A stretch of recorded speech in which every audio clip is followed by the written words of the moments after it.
हाथ गजबे कौन नहीं सुधरे के हरि के हरिदास। श्री गुरु देव आज्ञा दई शिवाला सागर के करण को हिंदू। श्री सीताराम समारंभा श्री रामाचार्य मध्यमाम अस्मदाचार्य पर्यन्तं वन्दे श्री गुरु परंपरा। वंदो गुरुपद कंज कृपा सिंधु नर रूप धरि महामोहता कुंज जासुम चंद्र त्रिशरणम अनंत कोटि ब्रह्मांड नायक भक्तवान चक्रवर्ती शरणागत भगवान की महती कृपा करुणा हम आप सब श्री कुमार जी का शब्द ला दिए एक बार परिवार। जैसा कि कल की कथा में श्री विष्णु जी महाराज के चरित्र सुन रहे, आज हमें उसी चरित्र को आगे बढ़ाना है, परंतु उससे पहले केवल 2 मिनट प्रेम से हम लोग भगवत नाम संकीर्तन करें।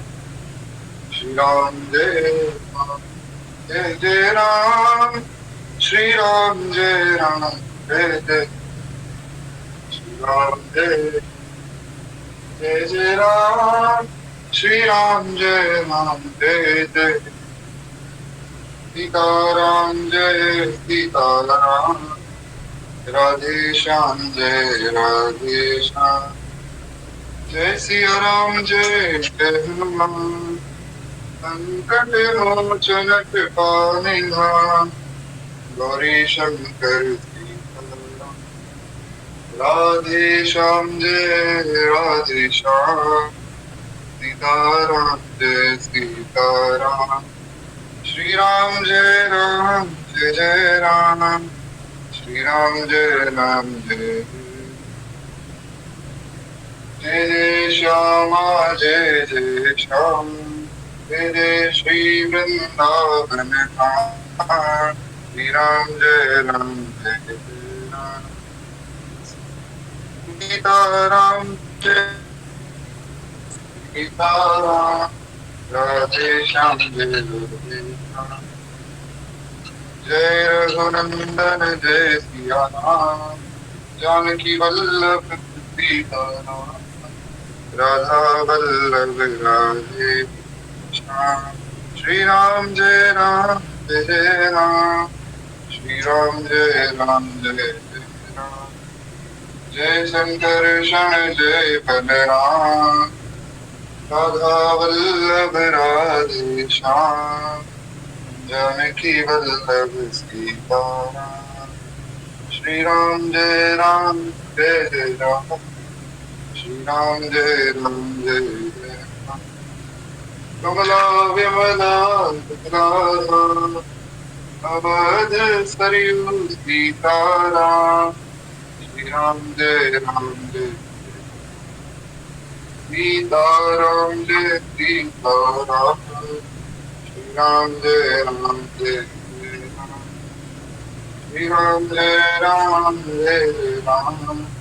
श्री राम जय राम जय राम, भगवान की जय। तो पहले केवल 2 मिनट उस पद का हम लोग स्मरण करें जिसमें श्री नाभा गोस्वामी सब महाभागवतों की चरित्र का वर्णन करते हैं और जो नाम स्मरण करते हैं।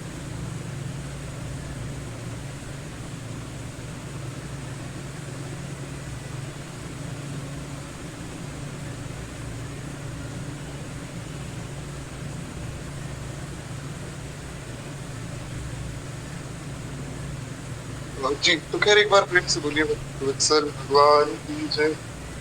मैं क्षमा प्रार्थी हूँ परंतु कुछ किया नहीं जा सकता है, थोड़ी सी नेटवर्क की दिक्कत आज ज्यादा है। खैर तो हम लोग उस पद का स्मरण कर रहे थे जिसमें श्री नाभा गोस्वामी जी 12 महाभागवतों का नाम स्मरण करते थे। तो श्री नाभा गोस्वामी जी महाराज कहते विधि नारद संकर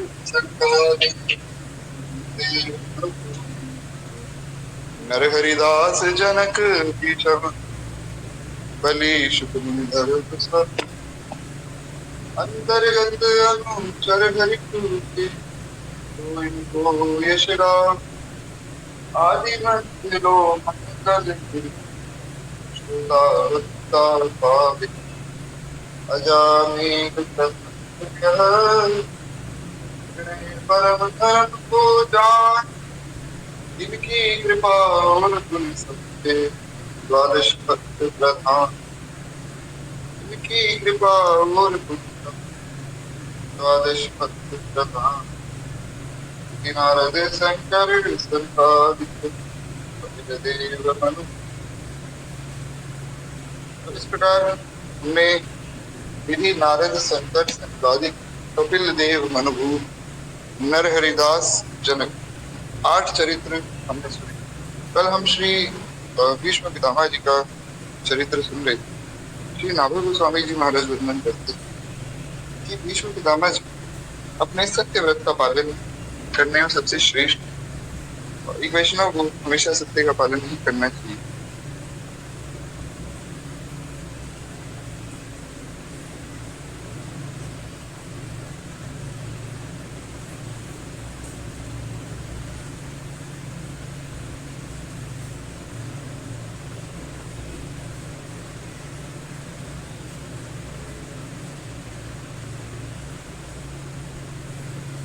तो कल की कथा में हमने सुना था कि किस प्रकार श्री भीष्म पितामह जी महाराज का जन्म हुआ।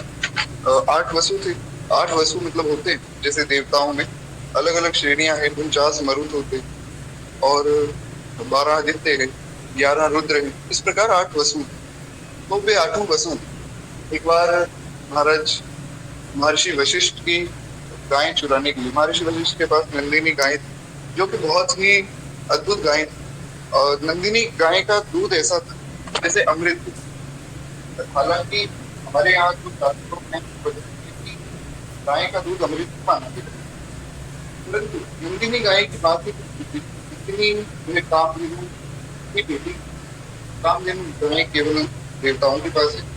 तो इन 8 वसुओं ने सोचा कि महाराज ये गाय हम रख देते हैं क्योंकि हमें भी बहुत कार्य करने, तो ये हमारे काम आएगी। तो उनमें से एक जो वसु, इनके मन में बड़ी उत्कंठा थी चोरी करने। तो बाकी सबको इन्होंने अपनी बात ले लिया और सबका साथ लेकर एक जगह, और जहाँ वशिष्ठ का आश्रम वहां पर ये सब लोग आए और गाय लेकर जाने लगे। वशिष्ठ जी आए, वशिष्ठ प्राप्त किया कि जितने लोग भी गाय चुराना है तुम सबके सब मृत्यु लोगों पे आओ और तुम्हें जो है मनुष्य बनना पड़ेगा। तब रोने लग गए कि महाराज हमारी तो गलती नहीं, हमें तो ये लेकर आया था, तो हमारा क्या कसूर है। तो फिर वशिष्ठ जी ने उन्हें आश्वासन दिया कि चलो कोई बात नहीं, अब मैं तुम्हें ये वरदान देता हूँ कि जैसे ही तुम लोग मृत्यु लोग पे आओ तो वैसे ही तुम्हारी मृत्यु हो जाएगी, तुम पुनः वसु बन जाओ। और जिसने चोरी का ये विचार बनाया वो इस धरती पर ही रहे, मनुष्य बन, वो वापस नहीं जाएगा। और उसको ये वरदान दिया कि देखो वैसे तो तुमने बहुत बड़ा अपराध किया है, परंतु संत का हृदय तुम्हारा संत का हृदय। तब जो महर्षि वशिष्ठ कहते हैं कि चलो कोई बात नहीं, मैं तुम्हें वरदान देता हूँ, बहुत ही खुश बनो। इस प्रकार ये भीष्म पितामह जी जो 8वें वसु के रूप में आए, और महाराज भीष्म पितामह जी बहुत बड़े भी है। तो खैर भीष्म पितामह जी का नाम भीष्म क्यों पड़ा? पहले इनका नाम देवव्रत था। देवव्रत जी महाराज ने एक दिन देखा कि इनके जो पिता हैं शांत वे बड़े उदास हैं। तो दरबान से और सैनिकों से, मंत्रियों से, सबसे इन्होंने पूछा। वो सबने बताया कि इनको जो है सत्यवती नाम की एक कन्या बहुत पसंद आ गई और ये उससे विवाह करना चाहते हैं। तो देवव्रत जी सत्यवती के घर पहुंच गए और उनके पिता को देवव्रत जी ने समझाया कि देखिए मेरे पिताजी आपकी बेटी से विवाह करना चाहते हैं, तो आप जो है अपनी बेटी का विवाह मेरे पिताजी से करवा दीजिए। सत्यवती के पिता ने शर्त रखी कि देखो मैं मेरी बेटी का विवाह तभी शांतनु से करवाऊंगा जब तुम ये आश्वासन दोगे कि तुम्हारे राज्य का राजा मेरी बेटी का पुत्र ही होगा, तुम नहीं बनोगे। तो श्री देवव्रत जी ने आश्वासन दिया और ये प्रतिज्ञा भी ली कि ना तो मैं राजा बनूंगा और ना ही मेरी कोई संतान होगी, तो मैं ब्रह्मचर्य का पालन करूंगा। तो इस प्रकार ना ही मेरी संतान कभी राजा हो जाएगी। महाराज सत्यवती जी आई, सत्यवती की 2 संतानें हुई, परंतु दोनों की मृत्यु हो गई। चित्रांगद और एक और संतान थी जिसका नाम मैं भूल रहा हूँ। हाँ, विचित्र वीर्य। चित्रांगद और विचित्र वीर्य, ये दोनों जो है भाई सत्यवती के ही पुत्र थे। परंतु जो चित्रांगद थे, इनकी मृत्यु युद्ध में हुई और विचित्र वीर्य क्षय रोग से ट्यूबरकुलोसिस। भीष्म पितामह जी को कहा गया कि महाराज अब जो है आप ही राज्य करो। तब धन्य है श्री भीष्म पितामह जी। उन्होंने कहा कि देखो, मैंने ये प्रतिज्ञा दी है, मैं राज्य नहीं करूंगा, तो मतलब मैं राज्य नहीं, मैं अपने सत्य को नहीं छोड़ू। और ये वैष्णव को समझना, प्रत्येक वैष्णव ये शिक्षा लेनी चाहिए कि महाराज हमें सत्य का पालन करना चाहिए, क्योंकि हमारे ठाकुर की सत्य स्वरूप। किसी भी स्थिति में हम कभी भी कुछ गलत कार्य ना करें, कुछ ऐसा आचरण हमारा ना हो जिसके कारण किसी दूसरे व्यक्ति को कष्ट। फिर एक और प्रसंग प्राप्त होता है जिसमें श्री परशुराम जी ने महाराज भीष्म पितामह जी को शिक्षा दी और उन्होंने कहा कि दक्षिणा स्वरूप मैं बस इतना चाहता हूँ कि तुम जो है मेरी पुत्री से क्षमा करो। मतलब उन्होंने बताया कि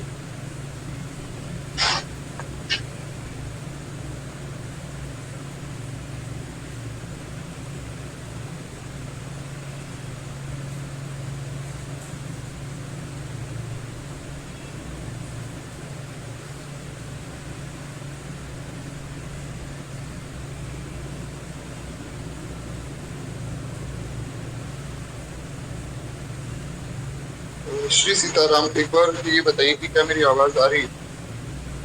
क्योंकि अब जो है नेटवर्क की दिक्कत नहीं आएगी, क्योंकि अब जो बारिश हो गई। तो खैर, हम लोग सुन रहे थे कि श्री परशुराम जी महाराज ने ये वचन लिया भीष्म पितामह जी से कि देखो, दक्षिणा स्वरूप तुम अम्बा से विवाह कर लो। भीष्म पितामह जी ने मना कर दिया कि नहीं गुरुदेव, मैं विवाह तो नहीं करूंगा, मैंने प्रतिज्ञा ली है, तो मैं अपनी प्रतिज्ञा तो नहीं तोड़ूंगा महाराज। तो परशुराम जी ने समझाया कि देखो, तुम्हें विवाह करना पड़ेगा क्योंकि इनकी ये आज्ञा है। भीष्म जी बोले कि आप कुछ भी आज्ञा दो, लेकिन मैं विवाह नहीं करूंगा, और कुछ आज्ञा दे दीजिए, मैं वो मान लूंगा। पर महाराज ना परशुराम जी मान रहे, ना भीष्म जी मान रहे। दोनों गुरु और शिष्य में युद्ध हुआ है, 23 दिन तक ये युद्ध चला। पर धन्य है श्री भीष्म जी की गुरु निष्ठा कि ना तो उन्होंने गुरुदेव का अपमान किया, परंतु वे युद्ध में झुके भी नहीं। वे युद्ध में बहुत वीरता से लड़े और महाराज ऐसा शौर्य दिखाया कि परशुराम जी देवताओं ने आकर जो है सुलह कराई। और वहां एक बड़ी सुंदर बात जो है समझने को मिलती कि श्री भीष्म पितामह जी युद्ध में फिर भी नहीं रुके। देवता आए, देवताओं ने समझाया, परशुराम जी मान गए, भीष्म जी नहीं माने।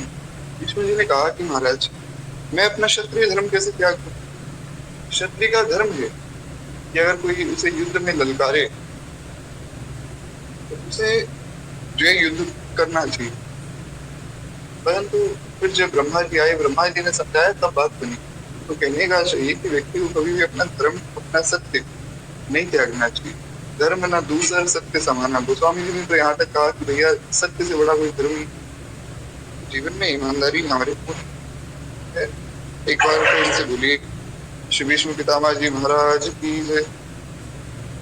उसके बाद एक प्रसंग और हमने सुना था जिसमें दुर्योधन है, दुर्योधन को बहुत बार समझाया था भीष्म पितामह जी, पर दुर्योधन महाराज माना नहीं, क्योंकि दुर्योधन जो है वो कलयुग का ही गुरु। तो दुर्योधन को समझाने के बाद भी तो दुर्योधन नहीं माना।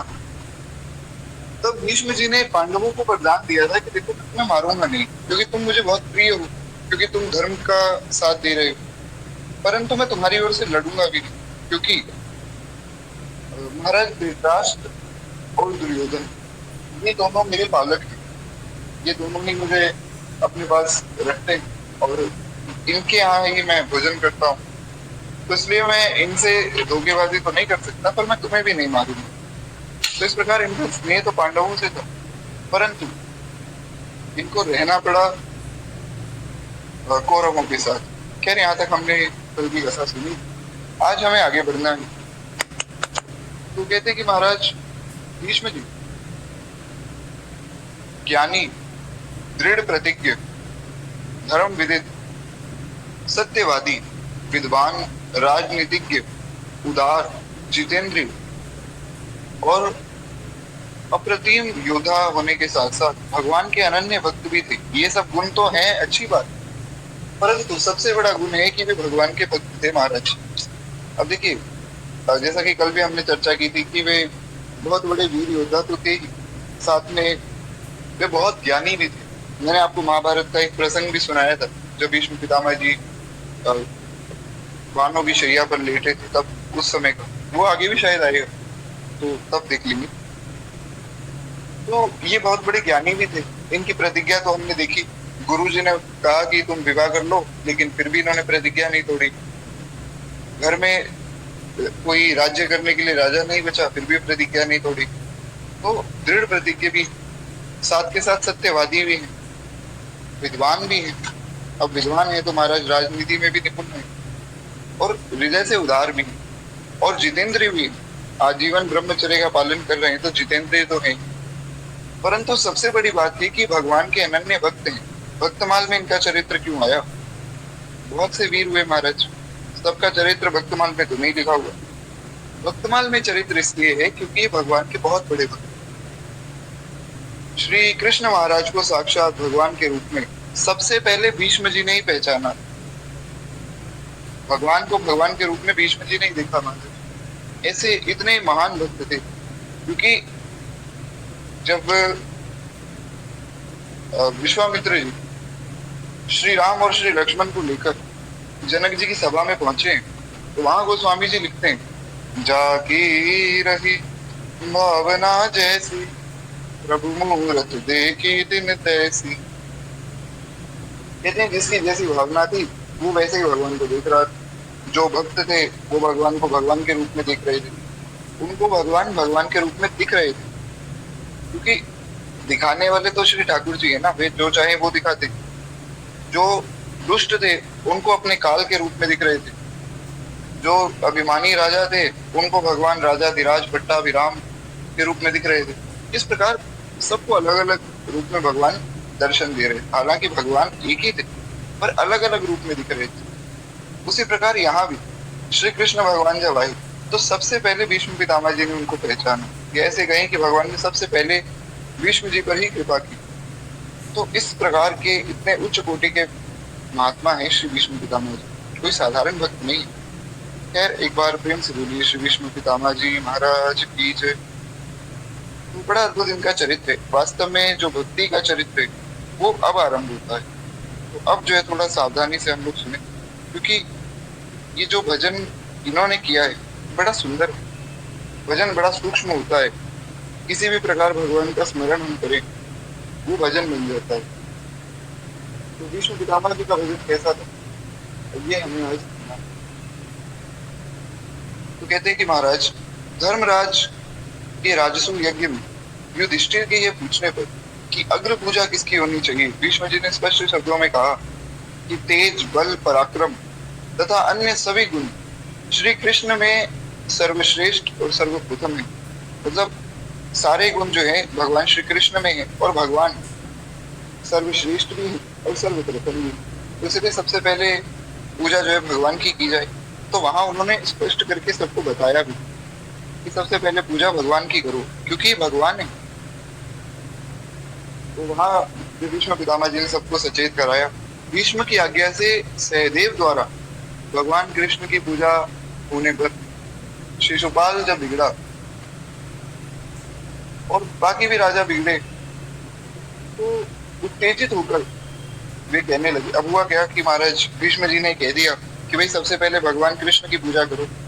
तो शिशुपाल और कुछ और राजा थे जो बड़े घमंडी थे, तो वे सब नाराज हो गए कि अरे ऐसे कैसे इनकी पूजा पहले होगी, इनमें ऐसा क्या गुण है जो इनकी पहले पूजा होगी। अब देखिए, भीष्म जी ने कहा है अपने मुख से कि भगवान है, फिर भी शिशुपाल आदि नहीं पहचान पाए। क्यों? क्योंकि भगवान जनाना नहीं चाहते। भगवान की जिस पर बहुत कृपा हो जाती है ना, वही भगवान को जान पाता है।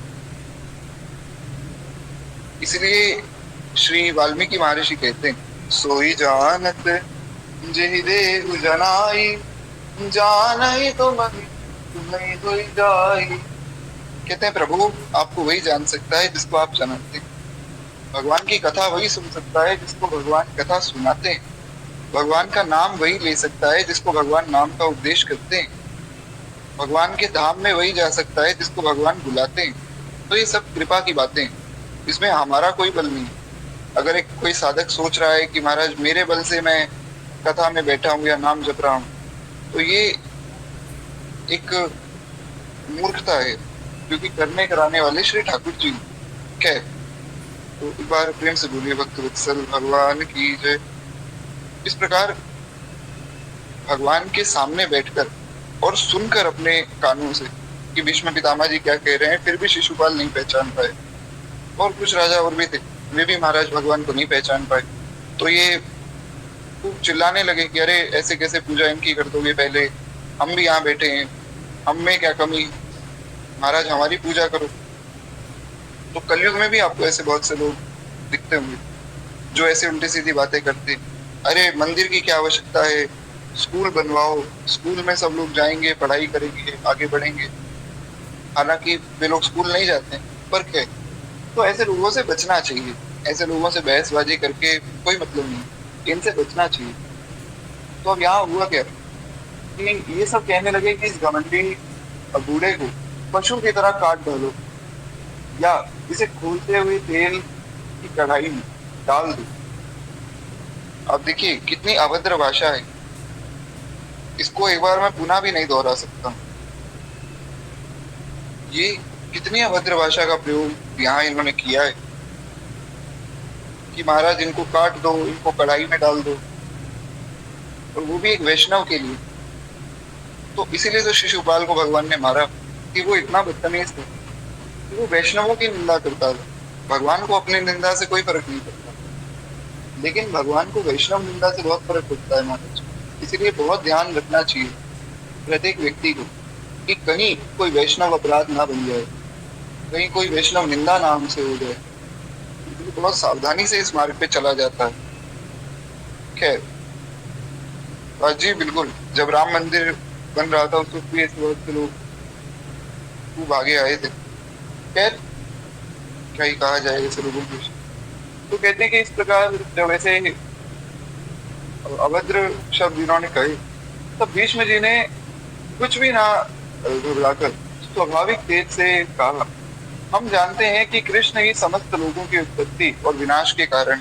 अब देखिए कितनी सुंदर बात है कि एक भक्त का जब अपमान हुआ तो भक्त ने ये नहीं कहा कि अरे ऐसे कैसे मेरा अपमान कर रहे हो, तुम मुझे नहीं जानते हो क्या, मैं इतना बड़ा योद्धा हूँ, ऐसा कुछ नहीं।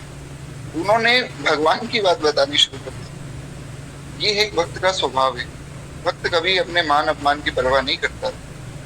तो श्री भीष्म पितामह जी का जब अपमान सबने किया, महाराज श्री भीष्म पितामह जी भगवान की बात बता रहे हैं कि देखो हम जानते हैं कि भगवान श्री कृष्ण जो है ये भगवान है। ये श्री कृष्ण केवल कोई राजा या कोई ग्वाले नहीं है, ये साक्षात भगवान है। ये ही समस्त लोगों की उत्पत्ति और विनाश के कारण, और इन्हीं के द्वारा ये चराचर विश्व जो है रचा गया है।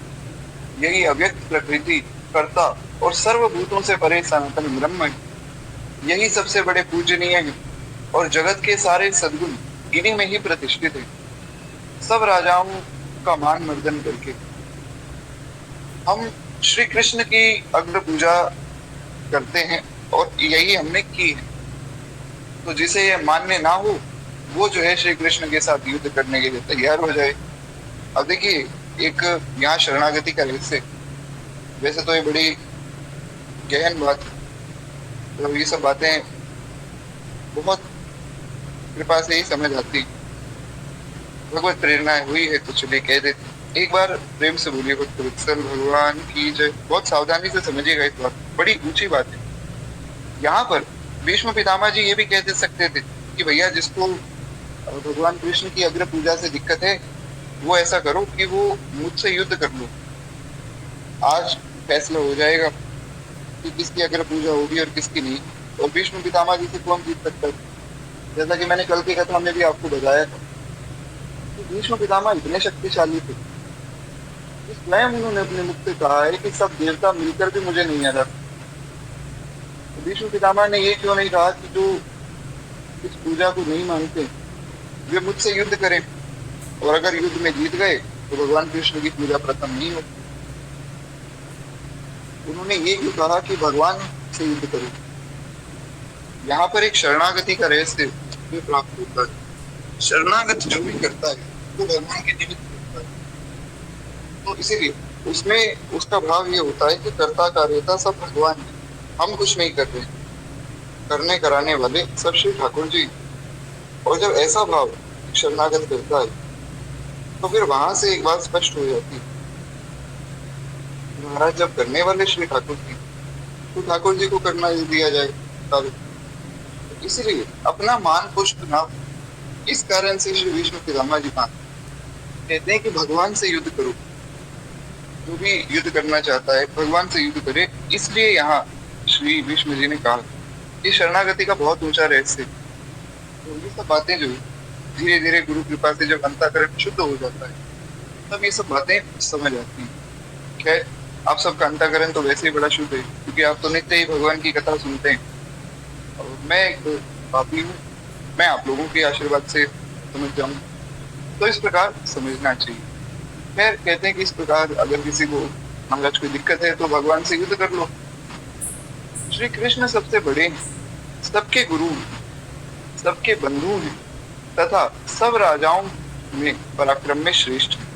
भगवान की ऐसी महिमा है कि जिसका जितना वर्णन किया जाए उतना कम। कहते हैं कृष्ण सबसे बड़े भी, सबसे श्रेष्ठ भी, सबके बंधु भी और सबके लिए पूजनीय भी। इसलिए इनकी अग्र पूजा जिन्हें अच्छी नहीं लगती उन मूर्खों को कौन समझाएगा। यहाँ पर श्री विष्णु पितामह जी की भक्ति का वर्णन किया जा रहा है कि एक जो भक्त है उसको सदैव शरणागति का अनुभव करना चाहिए। ऐसा ना हो कि महाराज आप कहीं 4 लोगों में गए, उन्होंने कह दिया कि अरे क्या ये तिलक लगाया है, क्या कंठी पहनी, तो आपने तिलक और कंठी उतार दी। ऐसा ना हो।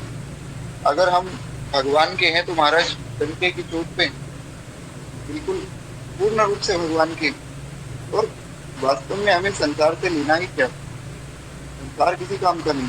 तो इसलिए जब कहीं आपकी कंठी पर, आपके तिलक पर बात आई तो बिल्कुल ये आपको बहुत गर्व से कहना चाहिए कि नहीं, हम तो भगवान के और भगवान हमारे है। देखिए, एक भाव है लोगों का कि तिलक लगाने से जो है भक्ति पे नजर लग जाती है। कुछ लोग ऐसा भी कहते हैं कि तिलक लगाने से हम हमारा अभिमान पुष्ट होता है कि देखो हम भगवान के, इसलिए हम तिलक नहीं लगाते कि कहीं मन में ये भाव ना आ जाए कि मैंने तिलक लगाया। परंतु हमें एक सरल सा उपाय ये करना है कि जो हमारे गुरुजन कहते थे हमें उतना ही मानना है। उसमें फिर अगर हम अपनी बुद्धि लगाएंगे तो बात बिगड़ जाएगी। तो इसका मतलब सरल सा उपाय इतना ही है कि अगर कोई ऐसा कहे तो उनको कहिए कि भैया हमें तो जो हमारे गुरुजी ने कहा है हम तो वही मानेंगे, आपको जो मानना हो सो आप मानो। ऐसा ये समाधान है। तो कहते हैं यज्ञ में विघ्न की संभावना देखकर जब धर्मराज ने भीष्म से यज्ञ रक्षा का उपाय पूछा तब भीष्म ने दृढ़ निश्चय के साथ ही कहा। अब हुआ क्या कि ये जो राजसूय यज्ञ हो रहा था तो इसमें युधिष्ठिर जी को लगा कि शायद विघ्न आ सकता है। तो उन्होंने कहा कि पितामह आप जो है सर्वसमर्थ हैं, तो आप हमारे यज्ञ की रक्षा कीजिए, क्योंकि आप अगर यज्ञ की रक्षा करेंगे तो कोई बाधा नहीं आ सकती, और वैसे भी पराक्रम में आपसे कम जीत सकता है। इसलिए महाराज मैं तो आपसे ही प्रार्थना करता हूँ कि आप जो यज्ञ की रक्षा करो। तब वहां भीष्म पितामह जी बड़ी प्यारी बात कहते हैं। वे कहते हैं युधिष्ठिर तुम चिंता मत करो, शिशुपाल की खबर श्री कृष्ण अपने आप ही ले लेंगे। क्योंकि वास्तव में युधिष्ठिर जी को डर केवल शिशुपाल का था। उनको ये था कि शिशुपाल मूर्ख है, ये यहाँ उल्टी सीधी बातें कहेगा और सबकी मर्यादा भंग होगी, और भगवान कृष्ण को ये बार बार गालियां दे रहा है, तो कहीं युद्ध अगर छिड़ गया तो हमारा यज्ञ तो बिगड़ जाएगा सारा।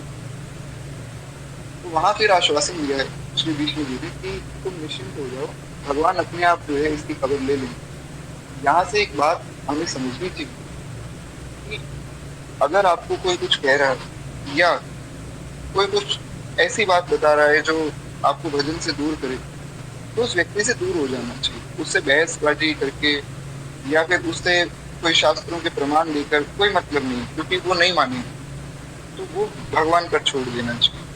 ये सबसे उत्तम उपाय है। भगवान अपने आप देखेंगे क्या करना है क्या नहीं करना है। हम अपना चिंतन अपना भजन क्यों बिगाड़े महाराज। तो इस प्रकार हमें समझना चाहिए कि हमारा चिंतन और हमारा आचरण शुद्ध रहे, और दूसरा कोई भी व्यक्ति अगर कोई भी ऐसी बात कर रहा है जो भगवान से दूर करने वाली है, तो उस व्यक्ति को त्याग दो, वो भगवान पर छोड़ दिया जाए कि इनको भगवान समझाएंगे। इसलिए श्री सूरदास जी कहते हैं, तज मन हरि विमुखन को संग, तज मन हरि विमुखन को संग, जासु संग कुमति उपजत है, भरत भजन में भंग, तजी मन हरि विमुखन को संग।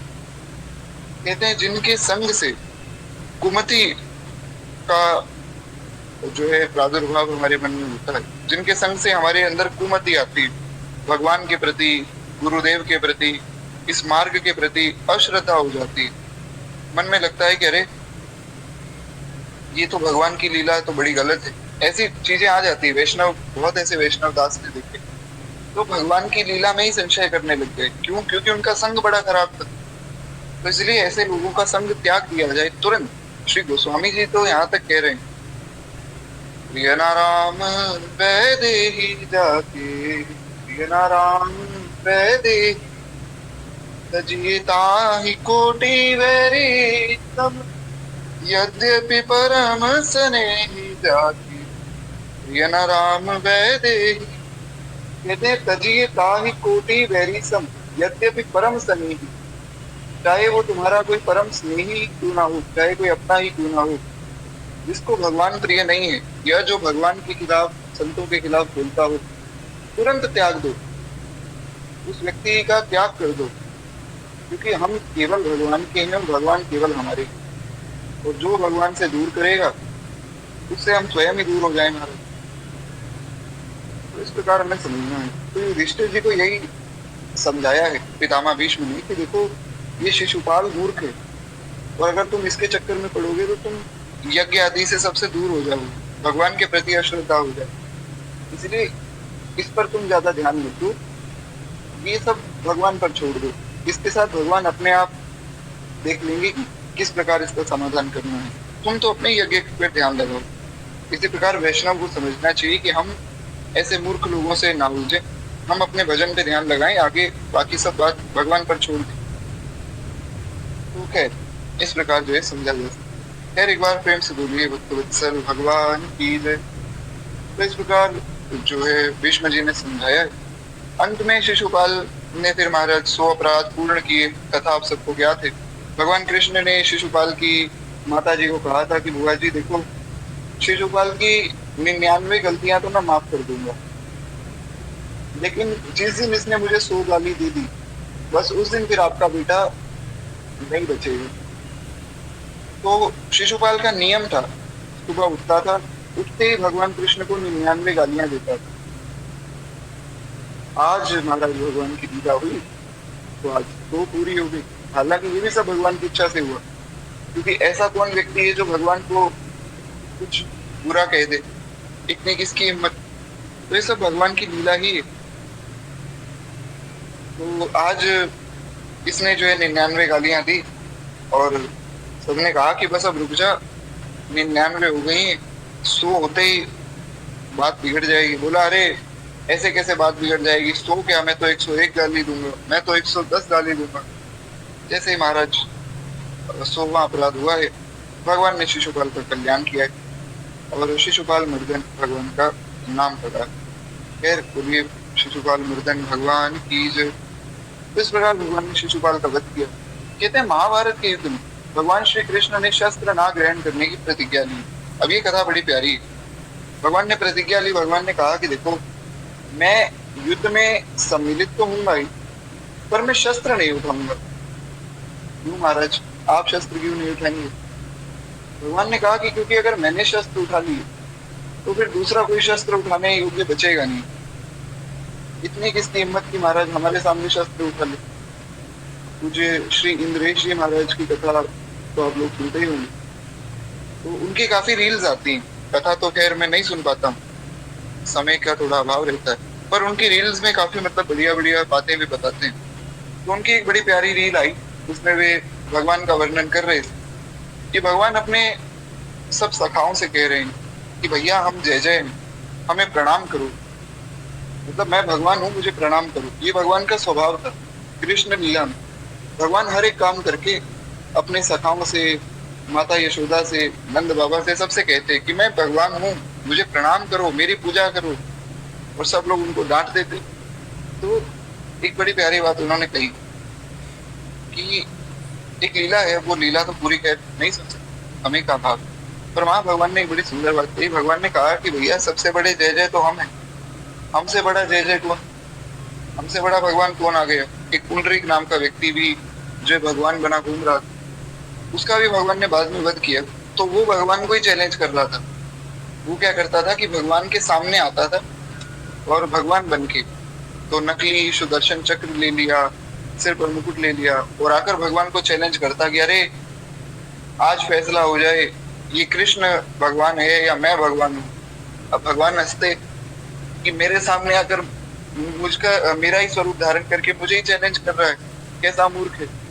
वैसे बहुत से लोग हुए। तो वहां भगवान ने फिर अपनी भगवत्ता भी सिद्ध की। ऐसे ही शिशुपाल के भी इसमें हुआ और यही यहाँ हुआ। अर्जुन ने कहा कि प्रभु आप शस्त्र क्यों नहीं उठाएंगे? भगवान ने कहा भैया मैंने शस्त्र उठा लिए तो दूसरा कौन है जो मेरे सामने शस्त्र उठा ले?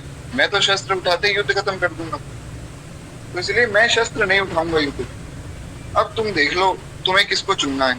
तुम मुझे चुनना चाहते हो या तुम मेरी चतुरंगिनी सेना लेना चाहते हो? क्या करना चाहते हो बताओ? तो किस प्रकार जो करना है? पर धन्य है अर्जुन। अर्जुन ने कहा कि प्रभु मैं तो सदैव से ही आपको चुनता हूँ।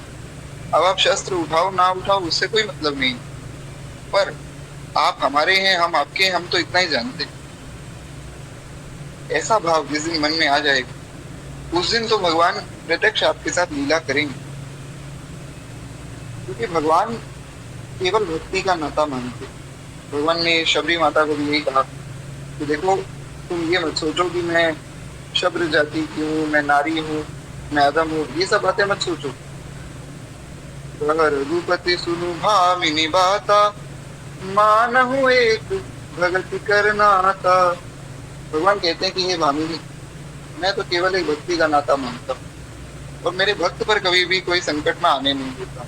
ये भी मेरा आश्वासन है, मैं सदैव अपने भक्त की रक्षा करता हूँ। तो वही हुआ, भगवान ने प्रतिज्ञा ली कि हम तो शस्त्र नहीं उठाएंगे। वे अपनी भक्त वत्सलता के कारण सखा भाव में प्रतिष्ठित अर्जुन के रथ को हाँकने का काम कर रहे थे। तो अर्जुन ने कहा प्रभु मैं आपको चुनता हूँ। भगवान ने कहा ठीक है भैया, अब हम करें क्या? शस्त्र तो उठा नहीं सकते, तो ऐसा करेंगे हम आपका रथ चला लेंगे। अर्जुन तो घबरा गए। ये सब वर्णन जो है महाभारत में बहुत विस्तार में, जैसा कि मैंने कल भी बताया था। यहाँ पर जितना विस्तार हो सकता है उतना तो हम करेंगे, पर बहुत ज्यादा विस्तार यहाँ हो नहीं सकता है क्योंकि हमें बाकी चरित्र भी सुनने और महाभारत का एक एक प्रसंग बहुत बड़ा है। इसलिए जितना यहाँ आप सुन रहे हैं, अगर और भी पढ़ना चाहते हैं तो महाभारत में आप पढ़ सकते हैं। है एक बार प्रेम से बोलिए भगवान की जय। तो इस प्रकार अब हुआ क्या कि भगवान ने कहा भैया मैं तुम्हारा रथ चला लूं। अर्जुन ने कहा प्रभु कैसी बात कर रहे हैं, आप रथ चलाएंगे? आप तो महाराज आराम कीजिए, आराम से बैठिए। तो रथ तो कोई भी चला लेगा, मेरे पास अपना पर्सनल साथी है, रथ तो वो चला लेगा। भगवान बोले नहीं, तुम्हारा रथ तो मैं ही चलाऊंगा, क्योंकि अगर तुम्हारा रथ मैं चलाऊंगा तो तुम्हारा रथ डोलेगा नहीं। अर्जुन ने कहा प्रभु जैसी आज्ञा। तो भगवान जो है भक्त वत्सलता के कारण अर्जुन का रथ हाँक रहे हैं। अब ऐसा उदार संसार में कौन होगा कि जो अपने भक्त का रथ चला रहे हैं? ऐसी उदारता केवल श्री ठाकुर जी में है। आप देखिए अन्य संसार में ऐसा कोई नहीं जो एक बार प्रणाम करने पे अपने आप को न्यौछावर करे।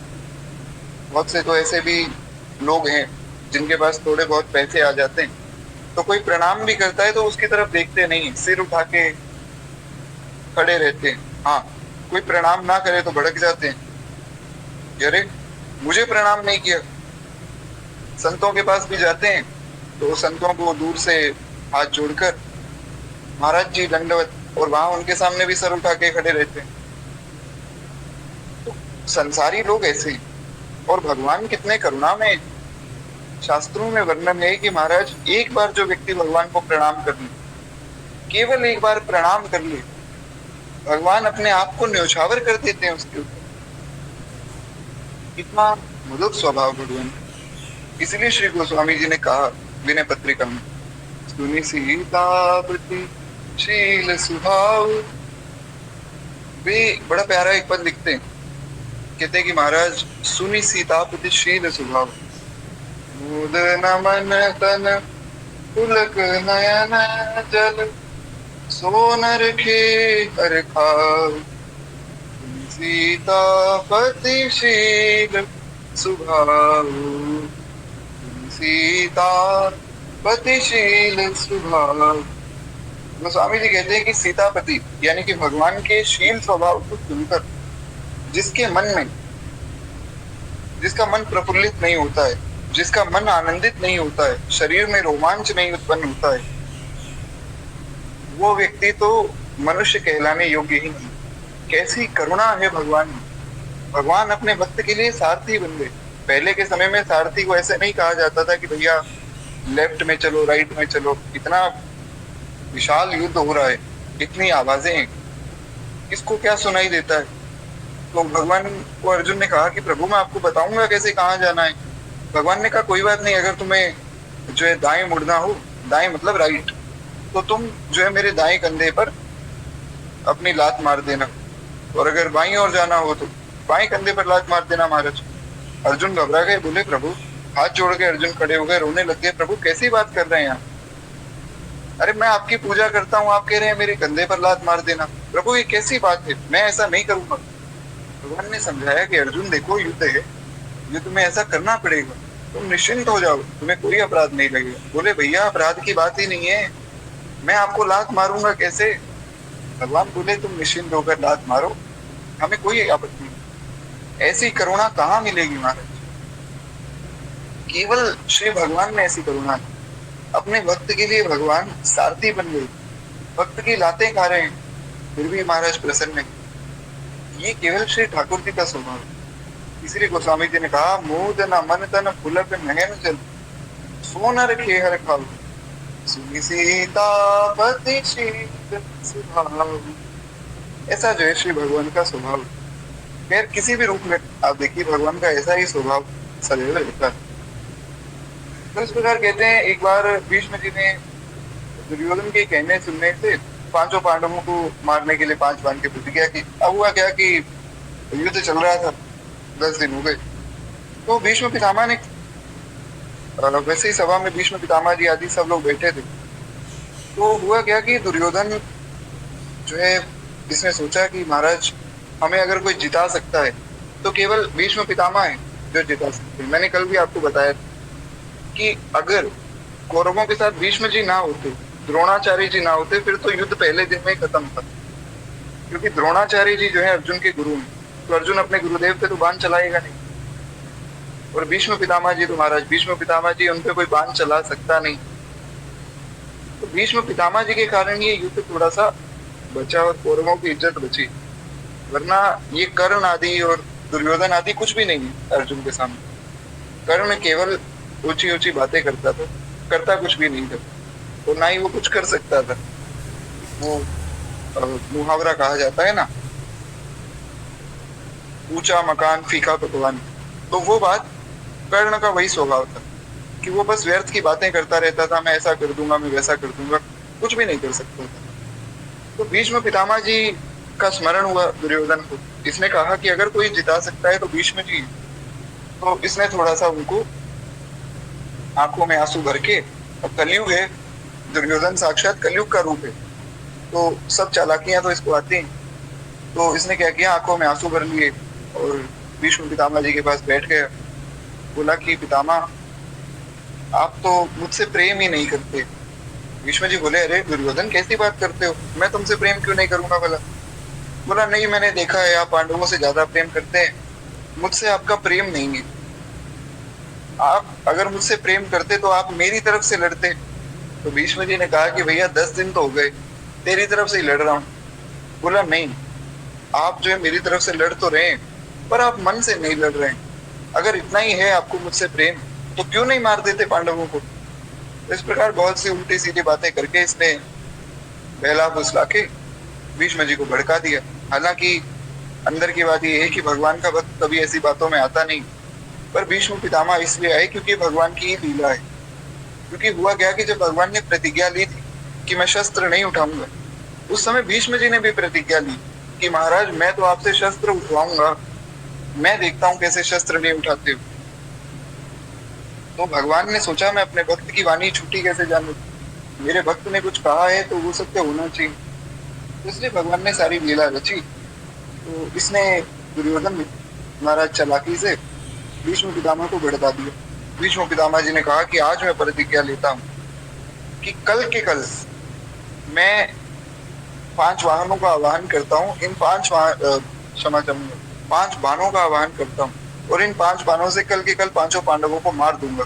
बस बहुत हो गए, कल के कल 5 पांडव खत्म हो जाएंगे। तो दुर्योधन बड़ा खुश हो गया। दुर्योधन ने कहा कि महाराज इनकी प्रतिज्ञा तो वैसे ही बड़ी अटूट होती है, ब्रह्मचर्य की प्रतिज्ञा ली, आज तक ब्रह्मचर्य का पालन कर रहे हैं। राज्य ना करने की प्रतिज्ञा ली, आज तक कभी राज सिंहासन पर बैठकर दिखा ही नहीं इन्होंने। तो इन्होंने प्रतिज्ञा ले ली, मतलब पांडव गए। तो दुर्योधन बड़ा खुश हो गया। दुर्योधन वहां से चला गया। तो बाण लेने के लिए भगवान ने फिर पहले द्रौपदी जी को भेजा। द्रौपदी जी को लेकर गए भगवान। भगवान कितने कौतुकी हैं। द्रौपदी जी को बोले कि चलो तुम मेरे साथ और भीष्म पितामह से आशीर्वाद ले लेना, कुछ मत बोलना पहले, क्योंकि अगर तुम ये बोलोगे कि मैं द्रौपदी हूँ, मैं आशीर्वाद लेने आई हूँ, तो वो समझ जाएंगे तुम्हें आशीर्वाद देंगे नहीं। तो जाते ही चरणों में गिर जाना और वो आशीर्वाद दे देंगे। तो द्रौपदी जी ने कहा कि पायल आदि की झंकार होगी, समझ जाएंगे। भगवान ने द्रौपदी की चप्पल अपने हाथों में उठा ली। कौन इतना करुणा में होगा महाराज, जो अनंत कोटि ब्रह्मांड के स्वामी होने के बाद द्रौपदी की चप्पल अपने हाथों में उठाकर गेट के बाहर खड़े।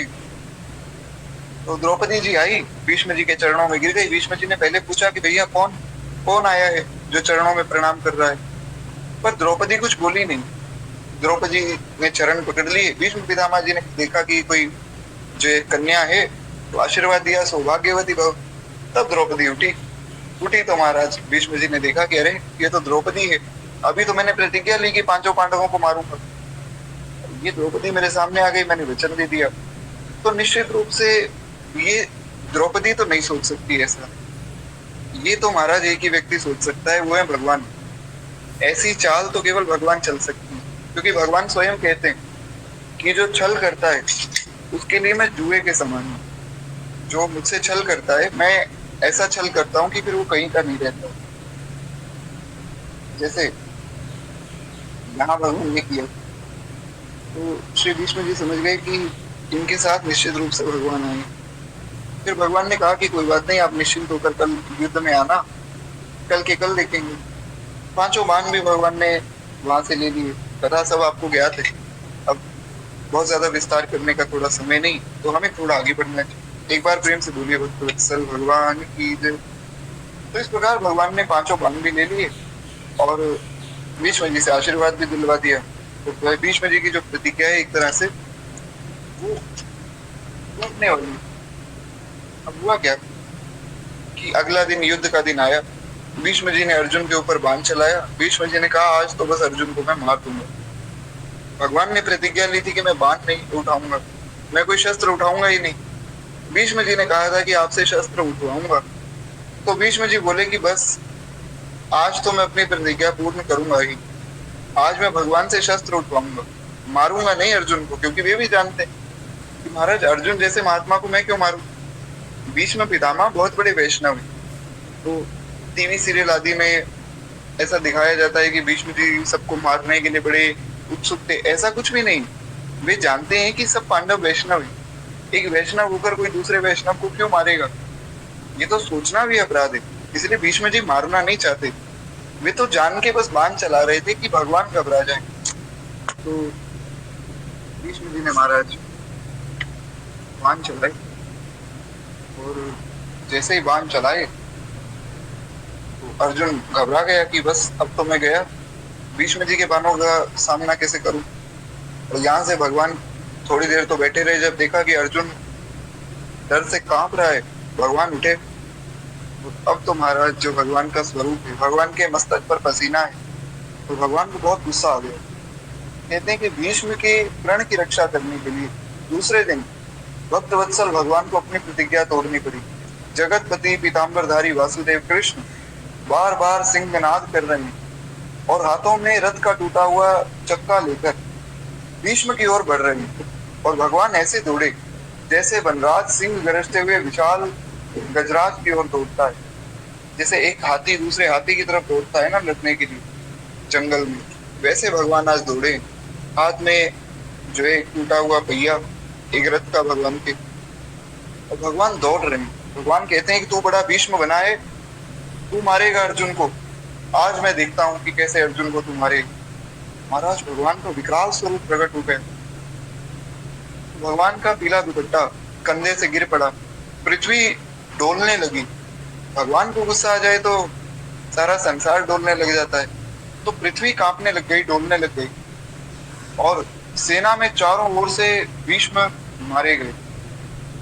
चारों ओर से मतलब ऐसा आवाज आई, ऐसा भीष्म मारे नहीं गए, चारों ओर से आवाज आई कि भीष्म मारे गए, भीष्म मारे गए, ऐसी आवाज आने लगी। सब डर गए कि आज तो महाराज भगवान विकराल स्वरूप में आए, लगता है युद्ध का फैसला अभी हो जाएगा। परंतु धन्य है श्री भीष्म जी। भीष्म जी का स्वभाव इतना सरल है और विश्वास कितना मजबूत है, ये समझना। हमारे अंदर यही दिक्कत है कि हम बहुत सी चीजें सुन तो लेते हैं पर विश्वास किसी पर भी नहीं करते। पर भीष्म जी को देखिए, कहते हैं कि परंतु इस समय भीष्म को जो असीम आनंद हुआ उसका वर्णन नहीं किया जा सकता। भगवान की भक्त वत्सलता से मुक्त होकर श्री भीष्म जी उनका स्वागत करते हैं, और बड़ी सुंदर वाक्य है। ये वचन इतने सुंदर है, इतने सुंदर है कि महाभारत में अगर कोई इस प्रसंग को पढ़े आनंद आ जाए। हालांकि श्री प्रियदास जी ने यहाँ भी वर्णन किया है, तो हम यहीं से पढ़ लें। कहते हैं कि भीष्म पितामह जी ने क्या बात कही, वो थोड़ा सावधानी से सब लोग सुने। कहते हैं, हे पुंडरीकाक्ष, आओ आओ, हे देवादेव, तुमको मेरा नमस्कार है। हे प्रभु, मैं आपको नमस्कार करता हूँ। हे पुरुषोत्तम, आज इस महायुद्ध में तुम मेरा वध कर दो। भीष्म पितामह जी पहले बाण चला रहे थे, अर्जुन को डरा रहे थे। जब अर्जुन कांपने लग गया तो भगवान को गुस्सा आ गया, भगवान खड़े हो गए। भगवान खड़े हुए तो जैसे सुदर्शन धारण करते हैं वैसे एक हाथ में जो है पहिया पकड़ लिया और दौड़े भीष्म जी की ओर। और जैसे ही भगवान दौड़े, भीष्म जी ने अपना धनुष छोड़ दिया और खड़े हो गए निश्चिंत होकर। कोई डर नहीं है भीष्म जी के मन में, निश्चिंत होकर खड़े हो गए, अपना धनुष फेंक दिया। भगवान घबरा गए, भगवान बोले ये क्या कर रहे हैं, अरे इनको तो मुझसे लड़ना चाहिए। तो भीष्म जी खड़े हैं, भीष्म जी कहते हैं कि हे देवादेव, हे पुरुषोत्तम, हे प्रभु, मैं आपको नमस्कार करता हूँ, आइए आप इस महायुद्ध में मेरा वध कर दीजिए। हे परमात्मन, हे कृष्ण, हे निष्पाप, हे गोविंद, तुम्हारे हाथों से मरने पर अवश्य ही मेरा परम कल्याण होगा। प्रभु, मैं यही तो चाहता था कि मैं आपके हाथों मरूं, तो मुझे तो इच्छा मृत्यु का वरदान प्राप्त है। आप ये पहिया जो है एक बार मेरे ऊपर फेंको तो सही, मैं अपने आप मर जाऊंगा। मैं आज जो है त्रिलोक में सम्मानित हूँ, क्यों? मैं आपके हाथों से मर रहा हूँ, इससे बड़ा सम्मान क्या होगा। हे पाप रहित, मुझ पर तुम युद्ध में इच्छा अनुसार प्रहार करो। हे प्रभु, मैं आपका दास हूँ। क्या अद्भुत बात। कहते हैं, हे नाथ, मैं आपका दास हूँ। अब जैसे ही ये बात कही तो भगवान शांत हो गए। भगवान तो अंदर से सब लीला जानते हैं, भगवान तो सब कुछ जानने वाले हैं और सबकी आत्मा में भगवान प्रतिष्ठित है, तो प्रेरणा भी सब भगवान करते। पर जो बात यहाँ श्री भीष्म पितामह जी ने कही, ये बड़ी अद्भुत है। कहते हैं, प्रभु, मैं आपका दास हूँ, इसलिए हे नाथ, जैसे आप मारना चाहें आप मार दीजिए। आप ये भैया मुझ पर मारना चाहते हैं या आप मुझे बाणों से मारना चाहते हैं, जैसे आपको उचित लगे प्रभु मुझे मार दो। अब यहाँ तो वर्णन नहीं है, पर महाभारत अगर आप पढ़ेंगे तो महाभारत में एक बड़ी प्यारी बात भीष्म जी ने कही। भीष्म जी इसी प्रसंग में कहते हैं कि प्रभु, मैंने ये जो सब किया है ना, ये सब नाटक था। ना तो मैं अर्जुन को मारना चाहता था और ना ही मैं अर्जुन को मार सकता हूँ। आपका भक्त है अर्जुन, आपके भक्त को कोई कैसे मार देगा, ये तो मैं स्वप्न में भी नहीं सोच सकता हूँ। तो भगवान ने कहा फिर ये लीला की क्यों? बोले मैं तो आपका रूप देखना चाहता था। आपने कहा था ना मैं शस्त्र नहीं उठाऊंगा, मैंने सोचा कि ऐसे कैसे शस्त्र नहीं उठाओगे। अगर मैं आपका भक्त हूं तो मैं भी प्रतिज्ञा लेता हूं कि आपसे शस्त्र उठवा लूंगा, देखते हैं कौन जीतता है। तो मैं तो अपनी प्रतिज्ञा पूर्ण करने के लिए आपसे शस्त्र उठवाना चाहता था। दूसरी बात, शस्त्र भी इसलिए उठवाना चाहता था, मैं देखना चाहता था कि आपकी भक्त वत्सलता कैसी है, कि अपने भक्त पर आया संकट देखकर आप कितना घबरा गए। आपके मस्तक पर वो पसीना आ रहा है, सुंदर दिव्य आपका वो मुखचंद्र, विशाल आपका ललाट, उस पर सुंदर ऊर्ध्व पुंड्र की रेखाएं, और उन रेखाओं पर वो पसीना, और आपके घुंघराले बाल, सब गीला हो रहा है। और महाराज कैसे आप घबरा रहे हैं, आपकी आंखों में भक्त के लिए प्रेम है और मेरे लिए आक्रोश है। मैं तो बस इस रूप का दर्शन करना चाहता था गोविंद, ये रूप दिख गया, बस अब आप चाहे मुझे मार दो चाहे छोड़ दो, अब मुझे कोई परवाह नहीं। और भगवान कितने भक्त वत्सल हैं कि भगवान का नाम सत्य प्रतिज्ञा, भगवान जो प्रतिज्ञा लेते हैं वो सत्य हो जाती है। भगवान सत्य संकल्प है, भगवान जो संकल्प करते हैं वो सत्य होता है। पर अपना संकल्प भगवान ने आज तोड़ दिया, क्यों? भीष्म जी के संकल्प की रक्षा करने की। ऐसी उदारता केवल श्री भगवान में हो सकती है। खैर आगे की कथा तो आप सबको ज्ञात थी।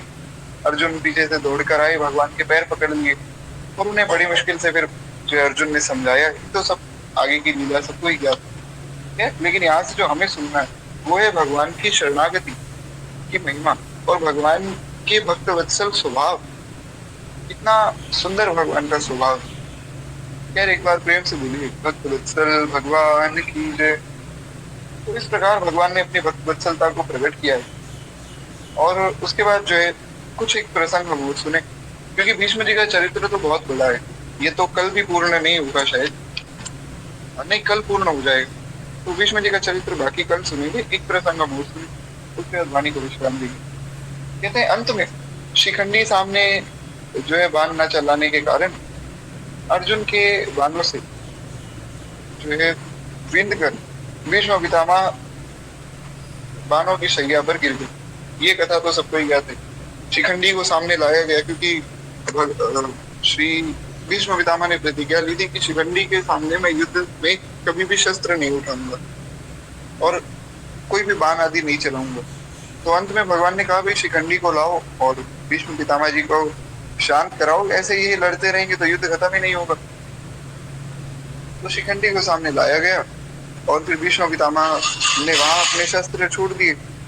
जैसे ही शस्त्र छोड़े तो भगवान ने अर्जुन को कहा कि मारो। अर्जुन ने बहुत से बाण चलाए। अब भीष्म पितामह उनके बाणों से मर तो सकते नहीं, पर ये हो सकता है कि भीष्म पितामह घायल हो जाएं। भीष्म पितामह घायल हो गए और सब बाणों की शैया पर वो लेट गए। भीष्म विरोचित शैया पर सोए थे, उनके सारे शरीर में बाण जो है बिंधे हुए, केवल सिर जो है नीचे लटका हुआ। उन्होंने तकिया मांगा। भीष्म जी ने कहा कि भाई इतनी बुरी स्थिति में तुमने मुझे रखा है, कम से कम एक तकिया तो दो, कुछ सिर के नीचे लगाने के लिए तो दो। तो दुर्योधन आदि नरम नरम तकिया लाने लगे। भीष्म ने अंत में अर्जुन से कहा कि वत्स मेरे योग्य तकिया तुम बनाओ, ये दुर्योधन तो बचपन से ही मंद बुद्धि था। ऐसा भीष्म जी ने कहा, मैं नहीं कह रहा हूँ, महाभारत का वचन है।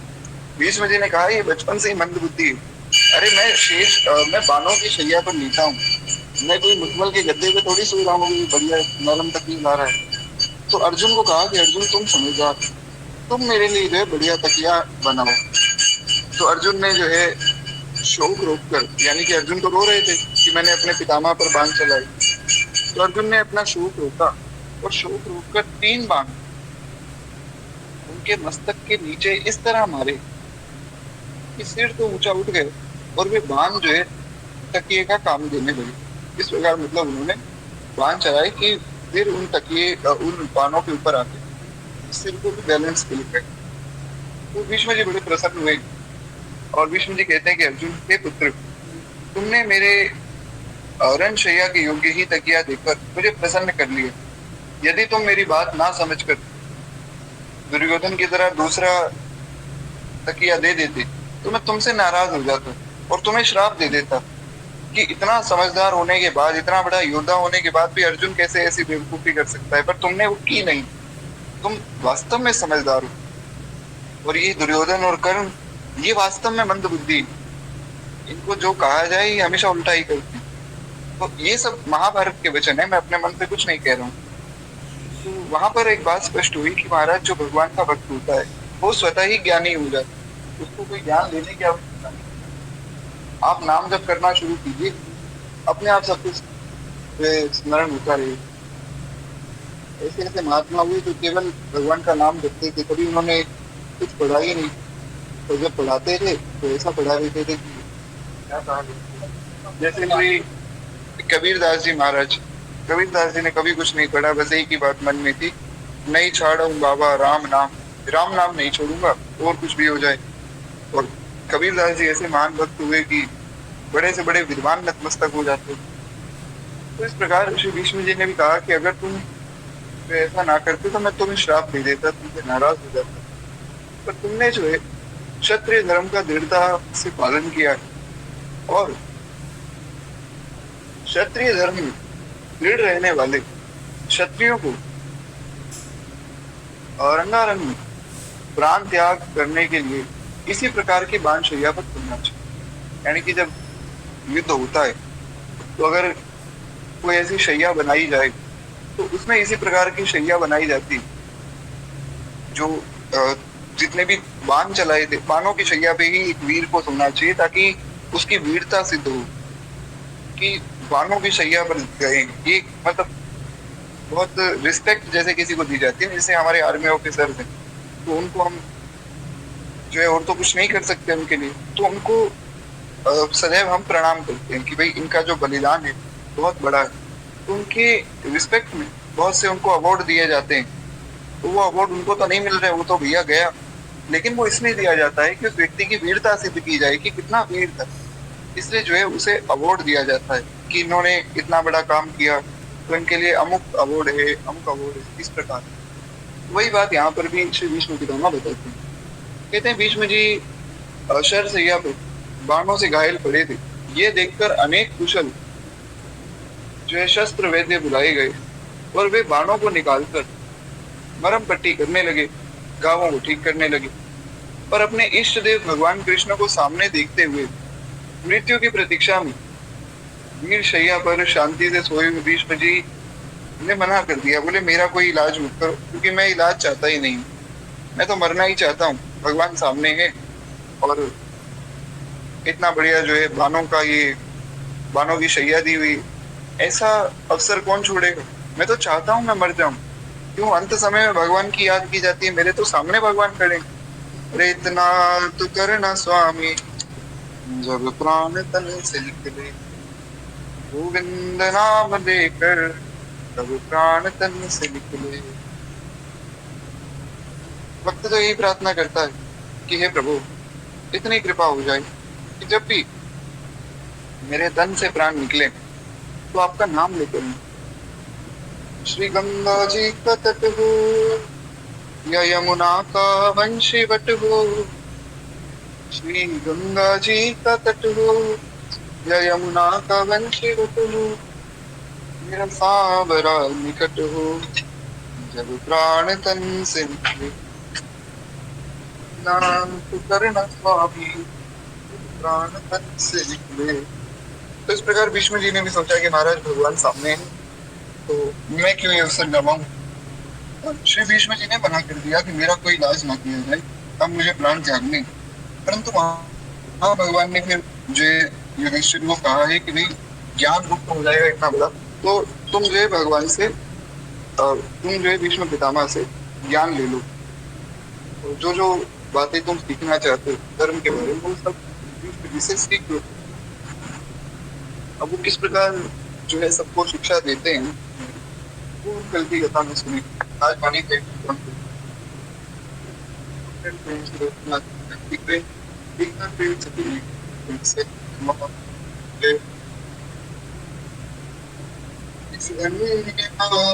भारती भारती आरती भारती की आरती आरती। ये भक्त भगवत की कथा सब विश्व का मंगल करे। इस धन्य नाम भारती की आरती आरती करे। नर जाति जग माया विवश अज्ञान तम में निपट गई। जन भारती आज्ञा करी जग जग गई जगमग गई। अज्ञान माया तम की कालिमा कलई। प्रेम समता सत्य सुख शुचि कंज कलिकाई। कल कलिमल सकल गुणगण प्रमाद हो गए। सब पति सुंदर सुखद गरीब विपत को पा गए। इस भक्त माला के सकल हरि भक्त जन दाया करो। सच्ची अहिंसा भक्ति में विज्ञान दे माया करो। इस धन्य नाम भारती की आरती आरती करे। इस धन्य नाम भारती की आरती आरती करे। ये भक्त भगवत की कथा सब विश्व का मंगल करे। भगवान की जय। भगवान कृष्ण लाल की जय। देव की जय। श्री सद्गुरु भगवान की जय। स्वामी जी महाराज की जय। श्री भक्तमाल भगवान की जय।